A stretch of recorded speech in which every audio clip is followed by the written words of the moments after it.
And within the same month, Suge Knight's giving an interview. We got Keefe D actually did a camera interview where they allowed the crew to go into Clark County Jail and do the interview. But if you remember, when he spoke, it didn't sound crisp. They didn't mic him, and the media wasn't allowed to put a mic on him for security reasons. I don't know why that was. So when the lady talks, you hear her nice and crispy clear. When he talks, you hear more of an echo. You hear all the space. So that was an in-person interview, but Suge Knight just gave an over-the-phone interview with Harvey Levin of TMZ. And that's kind of interesting because they're both talking about the same situation, man. Oh, okay. Because I didn't check it out. What Suge? I didn't check it out. All right, I have a few clips here, but one of the things he's doing, I could tell he's trying to promote a book that he's got coming out soon, because he manages to mention his book multiple times in this interview. I got a few clips. I got 4 short clips of this interview, and we are going to play clip 1 right now. You know, a lot of the people in this case now have died. And including the man who allegedly pulled the trigger. That's right. But the one person who knows a lot is Suge Knight. Is Suge. And Suge, up to this point, has said, I ain't talking. I'm not talking. I am not talking.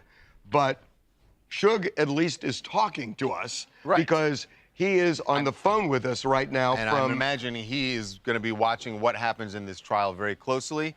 And he is joining us now. Suge Knight, welcome back to TMZ Live.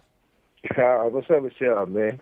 So listen, number one, we really appreciate you calling. We should let people know that you are incarcerated now, so you may hear a prison voice, right, kind of monitoring. From time to time. But look, what do you make of Harvey, I think everybody know I'm in the penitentiary.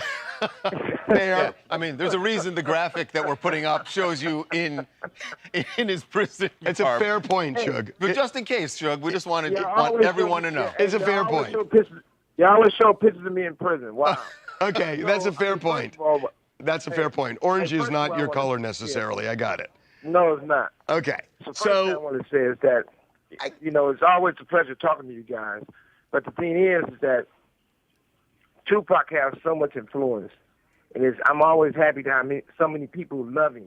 You know, my son, Legend, him and his friends, that's their favorite rapper.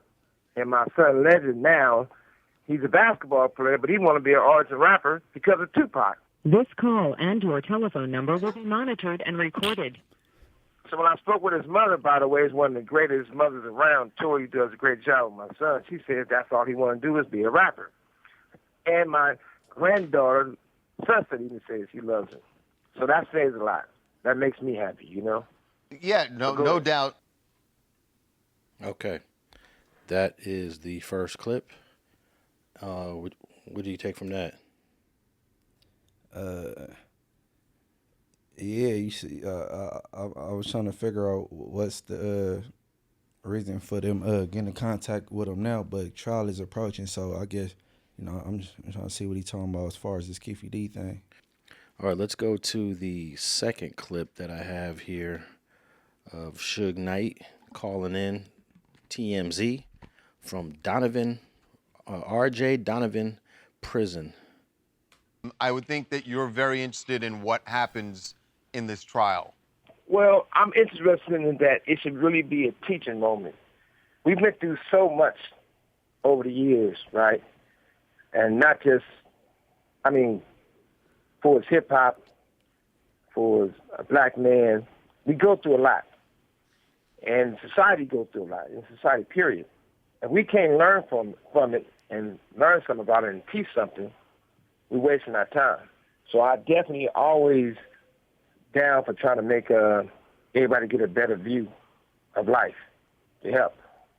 So, you know, the interesting thing about this case is that, you know, what the prosecution is saying is that the best witness for them is Keefe D, because he essentially confessed that he wrote a book. He's talked about this on podcasts. He's now kind of moonwalking back here and saying, well, I had a ghostwriter in the book. What do you make of that? He's full of I look at it like this. It's not about picking on Keefe D, but at the same time, most of his situations, I know he did it to himself. I knew his lawyer. His lawyer was a friend of mine, and I knew about him having immunity and doing that deal a long time ago. But the crazy thing about it, for 30 years or so or more, it cost me my freedom. It cost me money. It cost me business deals. I paid a lot of the fact that from day one, even though I got a bullet an inch into my skull, they always says I'm the one who had Tupac killed, which is far from the truth. Every person who participated in that, they never brung up. But I believe in giving everybody the opportunity. I have a book coming out called Your Pain is My Joy. It was coming out this month. When I found out that he wasn't been going to trial, I said, well, I'm not going to put the book out. I'll put it out in September because it'll be too much, for them to deal with. He deserves a fair shake. But I think what he should do, he already told everything. He already told on himself. He should deal with a situation where make it best for everybody. Put it in a situation where there's a lot of people who participated and a lot of people who they don't talk about. And I'm not here to say they should get punished because I don't believe in that. I don't believe in the revenge. I believe that my kindness comes from God. My strength comes from God. So I'm not on that page and saying they need to get punished, but it's sort of sad that every person has all dropped everything on Keefe D. When you look at it, he got immunity, so they can never charge him again. But then he was in bed and dealing with a guy that knew if you do a book, he was on one podcast 7 times, another podcast 5 times, and he did a book. So, Suge, that destroyed his immunity. Suge, there you go. And Suge is 100% right. His immunity was revoked once he went public with those statements. But he said quite a few things in that clip. He said he don't believe that people like revenge and people should be getting punished. You know what I mean? He went to religious quote. I wonder what he mean by that. Is he like referring to Puffy? You know what I mean? And then he said there's other participants in the homicide of Tupac. That's what I mean. Yeah. So, and I believe that the normal, rational thinking person does not believe Suge Knight was ever a part of the homicide of Tupac. There were some conspiracy theorists that said he set him up, but I never believed that. And here we are 30 years later, and there's no evidence of that. That's crazy to put yourself in the same vehicle of... I don't trust nobody that much. Shoot him up 10 times while I'm sitting next to him in a car. Nah. Can that happen? Maybe. But would it happen in most situations? Absolutely not. So I could imagine immediately after sitting down with the police, and meeting adjourned as far as the immunity in the interview we had with the police, talking about Keefe D, Suge knew about it right after, being that he friends with that lawyer, you know what I'm saying?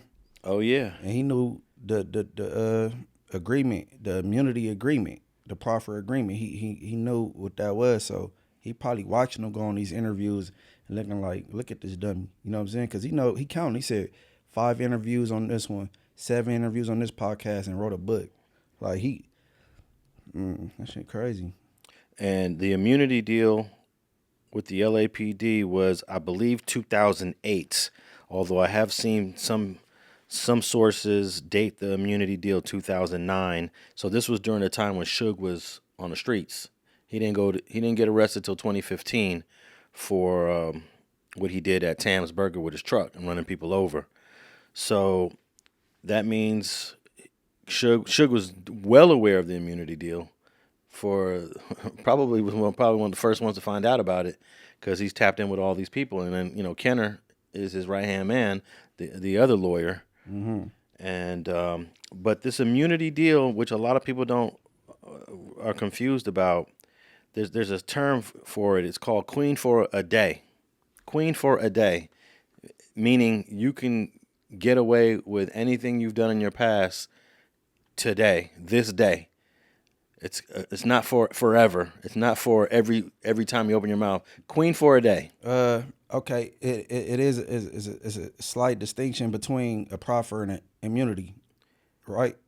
It's well. It's a small one. A proffer is you sitting down to share information, and I think that's a queen for the day because that term comes from the feds. You know what I'm saying? But there's different levels of immunity. There's like 2 or 3 different levels of immunity.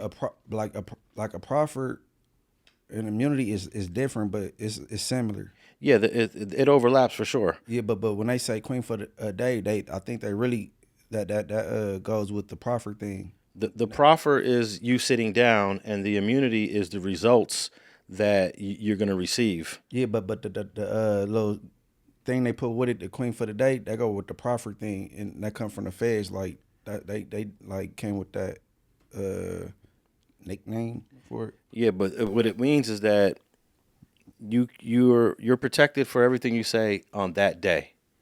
On that day. It's not queen for life. It's not queen for a few years. It's queen for a day. So that means you can't be repeating this tomorrow, the next day, the next year, write a book, do interviews. And maybe he just thought that Las Vegas doesn't care. It's been, at that time, it was like 20-something years. They don't care. It's funny that he's doing all these interviews and writing books, and he living in Nevada at the time. He was living in Henderson. Yeah, living about a couple of miles away from the scene of the crime. Right. But I don't believe any rational person thinks Suge had anything to do with it.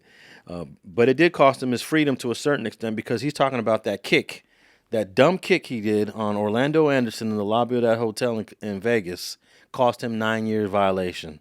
Right. So, I mean, it cost you your freedom, but you didn't have to do that. Why is the CEO out there with Buntry and all the other mob pyrus stomping out Orlando Anderson? Oh, he felt he needed to join in. 9 years is crazy. He said he must have violated a joint suspension because, sheesh. That was the maximum he was facing on the whatever case he was on probation for. Yeah. That Kenner got him the sweetheart deal for. Right. It sounded like he violated a joint suspension. That's crazy, man. I remember that, and that's when he allegedly paid Baby Lane to, sit down and say that he was trying to break it up. He didn't jump him. Yeah. Right. It didn't work, unfortunately. I think he gave, I heard anywhere from $30,000 to $60,000 to just come in there and just say it wasn't. I heard 60. Yeah, it wasn't what it was, and that is an example of someone testifying for the defense. He didn't testify for the prosecution. He wasn't there for the government. He was there to assist a defendant as a witness for the defense. So a lot of people might confuse that being a witness for the prosecution. No, Orlando Anderson was not a witness for the prosecution. So he loses no street cred for trying to help, and he was paid for it. That's another thing. Someone would say, well, why would you do that? Well, he was paying me $60,000. I would have did it too. Yeah, that's why I was doing it. Other than that, I probably would have never done it. But shit, he wired my mama $60,000 and I pulled up. So there's a second motivation there too. I guess that's it on that clip. Any other thing stood out on that clip? The thing about the participants, there's other participants. Ooh. I'm not going to say no names, he said. You ain't going to say no names, he said. He didn't say no names. I know, that's what he says. And there's another. Oh, okay. Yeah. So, hey, man, look. Last Straight Politicking episode, they said it's a witness that's currently housed in CDCR, which is, California Corrections. And we threw around ideas who it may be. And I believe if it was Suge, he would have been sitting in Las Vegas County Jail right now during this whole thing. Well, the trial was in the jury selection phase. So I don't know if what the protocol is like. When would they pull witnesses to? Soon as jury or look when jury selection is over. Yeah. And if he not in Nevada, then he not the witness. But here's the thing: they said this trial could last from 4 to 6 weeks. So what if he is scheduled to testify halfway through the trial? He still got another week or two before they will pull him up, I believe. So I wouldn't completely rule it out. We'll see. Yeah. All right, I got. Let's go to clip number 3 on Suge Knight talking to TMZ and Harvey Levin. One thing I also want to say is that there was a girl I knew back in the day named SKG. She was black, Asian, about 5'6", 115 pounds. Now somebody else saying they SKG. And they deal with a person that deals with Keefe D. They deal with a person who hated Tupac. All these people were saying the most horrible things about Tupac that you possibly can say about a man. And it was all lies. Now they want to act like they're going to report what's going on. But these guys is in Keefe D's camp who tried to bail him out and help him. I don't look for bad on him, but I don't look for good on him. It is what it is. Now, can you read or listen between the lines on that clip, Bunchy B? Yes, sir. Well, first, before we go that deep into it, I think he was trying to throw shade at SKG gaining weight. She is not 115 pounds anymore, and that's just part of life with some women. They have children, they have kids, they put on 30, 40, 50 pounds, and that's just what it is. She got the mom bod. She got the mom bod, and I could tell that in her younger years she was very attractive. There's no doubt. That's why you gave her the name Suge Knight Girl, even though you had other girls. You was like, I want this one too. But in my opinion, Munchie, he is talking about SKG and Wack 100 collaborating, maybe coming together, working together, being associated with each other. Right. And it just let you know, Suge Knight is listening to all of us. He's listening to everything we doing out here. Yeah, he disappointed in her for even rocking with Wack, and he's saying all the disparaging things he's saying about Pac, you know what I mean? And he probably feel like she's supposed to have more allegiance to, you know, the former Death Row camp, you know what I'm saying? Well, what did SKG's loyalty in was how Big U treated her. Well, I'm tired of people clicking up with Wack based on hate for Big U, you know what I'm saying? And I can name a couple people that did that, like up to 5. Yeah, well, I think that's what caused her to come forward is the Big U, even though it was years later. Yeah, so she feeling like that's the only way she got a voice is through this man on a Clubhouse app. Yeah, well, I guess she was starting to feel a certain kind of way. You know, you're seeing Wack 100. I'm sorry, you're seeing Big U making moves, being in documentaries, doing this, doing that, and at some point, something clicked in her to say, "I'm coming forward." It's similar to. Tell me if this is a fair comparison.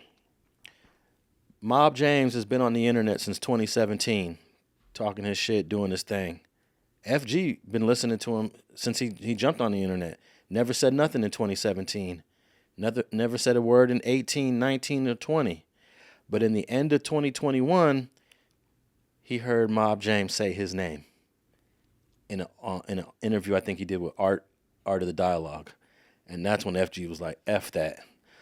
F that. What's that? 5 years later, I'm about to drop. And a lot of people were like, well, why now, FG? Why in 2021, 2022 are you speaking out against Mob James when this dude has been on the internet for the last 5 or 6 years? And it's because he said his name. And I think something triggered SKG to finally say something about Big U. That's sort of a comparison that I make. It's a fair comparison. That's the biggest mistake in Mob James' life, saying that man's name. He shouldn't even, you feel me? And because of you, Mob James, Streets and Scholars was born. Yeah. If you want to be real. And he could have answered that question from Art of the Dialogue in a more diplomatic way. Like, hey, Art, I really don't want to get into that. Yeah, I know who FG is, but I got no answers for those questions. But he went on a big one. Oh, FFG and whatever. If they got paperwork, let them present it. He went big in that interview. And FG had, I guess FG felt he had no choice to come out and speak. No, overstood. Yeah, and I believe that if he would have never said his name or answered the question, because it was Art that asked the question, if he would have never answered it that way, I don't think FG would have ever came forward. No. FG, he started moving different after FG spoke out too. Oh, yeah. I think FG pretty much shut him up finally. Humbled him. Yeah, for sure. Even though every time I talk to FG, I always tell him, you did it. And he says, nah, you did it. And I said, nah, man, you did it. Nah, you did it. Nah, y'all did it. Yeah. Y'all did it. But something, I don't know what that trigger was for SKG to start talking mess about Big U, telling a story that happened like 10 years before, or 8 years before. But hey, I mean, she got a right to tell the story. I think a simple conversation with Wack, you know what I mean? And Wack put a battery in her back. Yeah. That's what I believe. But I like the way Suge Knight has a clever way of speaking on things, and he never said this dude's name. But I knew, as soon as I heard this clip, I knew exactly who he was talking about. Everybody know. Yeah. Well, I don't know if everybody know. They got to be tapped in. They really got to be tapped into the content, to the stories, to the history. I'm not sure. I guess what gave it away part was like the bailing. He tried to bail him out. Man, hey, shout out SKG. I believe she might have went through some traumatic, you know what I'm saying, with her experience with Big U, but clicking up with Kai Jones, I don't agree with, you know what I mean? I couldn't agree with that more, man. And I believe SKG's story too, because I do too. She told the story that Nipsey asked her to come to a place, and when she got there, Big U was there. And you got a similar experience. I got an exact same story where Big U wanted to holler at me, so he used Nipsey to lure me over there. Right. I pulled up on Nipsey at the car wash on Hyde Park, and it's at West Boulevard. And when I get there, he's like, well, hold up. I got to wait for the big homie. I'm like, what big homie? He says, Big U. And that was the exact same thing. When she told that story, I was like, that's their thing that they probably used to do, Nipsey and Big U, because everybody going to pull up for Nip. Right. Everybody love Nip. Nip talking about, hey, let's do an interview. All right, I'm pulling up. It was a scam, But me and Big U got over all those issues. But when she told that story, reminiscent of that. Yeah, I just laughed. I was like, I already know these people get down. I've been dealing with Big U for over 20 years. I've been dealing with Nipsey since 2007. I met him in 2007 when he was like 23. So I had to believe her story because I already know their get down. But I don't agree with the part you just said about collaborating with Homeboy. Yeah, because I feel that SKG feel that since Big U got all this notoriety and respect, everybody go assume that he the innocent party or just side with him. And like you and I both said, I believe, the story she threw out there, but it's just the second half I don't agree with. Yeah. All right, I got this fourth and final clip of Suge Knight talking to TMZ, talking to the 10 Mile Zone show. Here we go.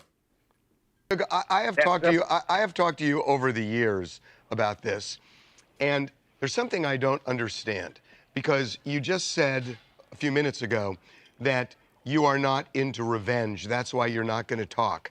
But Tupac was a close friend of yours, and isn't there a difference between revenge and justice? That you said earlier that Keefe D is full of and that you were kind of scoffing at him. So do you feel like there should be, I guess what I call justice in the system, where he's convicted and maybe others come forward and are convicted as well? Or do you think they should all be shut down? Well, I think it's no justice from a man come from the inner cities in the courts. I think it's all revenge. So we never get justice. So when you really look at it, You have 60 seconds remaining.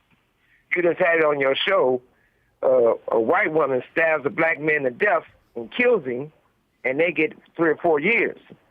people had guns and they had tests to prove they was trying to kill me. It was a hit, and someone dies, and look how much time I got. It seems like Suge was watching yesterday. He made the reference to Courtney Clenny. Yeah.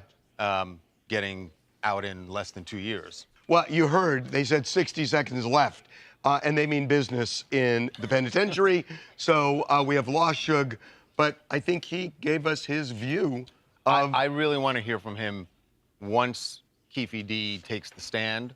All right, that's that clip. A little bit of first thing, Tupac. I don't agree Tupac was his close friend.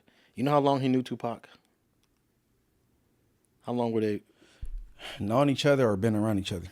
I would say being around each other and getting to know each other. Because they know each other, but prior to him joining Death Row. But you saying, you know, being like close acquaintance. It's like either 10 or 11 months.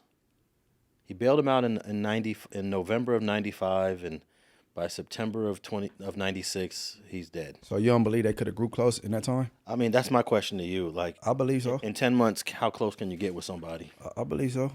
You know, I believe so, because I mean, in the 10, 11 months, you got Tupac getting MOB tax. You know what I'm saying? Yeah. And, you know, I believe they had somewhat of a big brother, little brother relationship in that short time. Hey, it was a nice, it's an incredible run, short little 10-month run that earned millions and millions of dollars for both of them. But okay, maybe they were close, but I always like, damn, 10 months, 11 months, how close can you get with somebody, you know? All right, let me ask you something then.